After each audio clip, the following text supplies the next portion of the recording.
3. februar 2016 på vej op til en militær bunker på en bakketop med udsigt over det, der var Tirstrup Lufthavn, tidligere bygget af tyskerne i 43-44,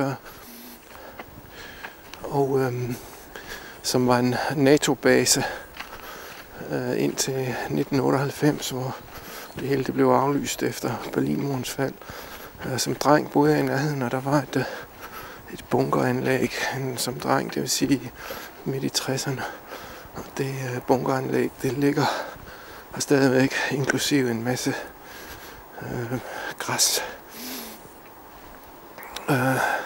Dengang var de træer her ikke, og dermed var der udsigt over hele lufthavnsområdet, hele det militære område, det der i dag er Aarhus Lufthavn, og dermed en god position til at forsvare anlægget. Det blev faktisk bombet af briterne en enkelt gang, så vidt jeg ved, i jeg tror det var februar 44, hvor der kom 2 britiske bombefly nedover.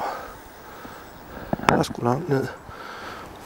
Jeg ved ikke, hvad det er for en installation, det her ventilationsskakt. Britiske fly nedover og ødelagde nogle af de Vaterkind-fly, som tyskerne havde lavet i den aller sidste del af krigen. Nogle fly, hvor man monterede et mindre fly på toppen af en stor bombebærende flyvemaskine, hvor man så som pilot fløj i det mindre fly, og så udløste det store bombefly som en slags disposable indgangs bombemaskine, der så kastede en mega bombe ned over et område.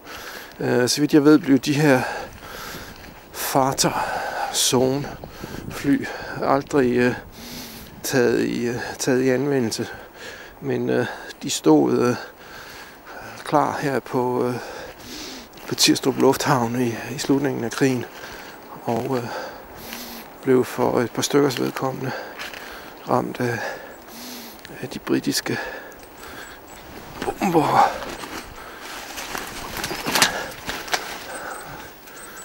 Virkelig et forfaldent gammelt anlæg her. Sådan nogle militære konstruktioner er der masser af i det her område. Det har været hegnet ind af pigtråd, og som strengt forbudt militært område indtil efter 98, hvor det faktisk er lovligt og tilladt at gå herind. Jeg kan godt lige prøve at gå herned, men jeg har simpelthen ikke lys nok til, at I kan se en fløjtende dyt. Men jeg husker fra barnsben af, at der kommer en armeret dør, som man slet ikke kan se her, så vi går igen. Men der har formentlig været en maskingeværstilling på toppen af anlægget her, og så ellers har det bare været en kontrolpost, et udkigssted, der kunne overskue området fra bakketop her. Så er der en suspekt grav hernede, som kan man vist nok godt gå henover.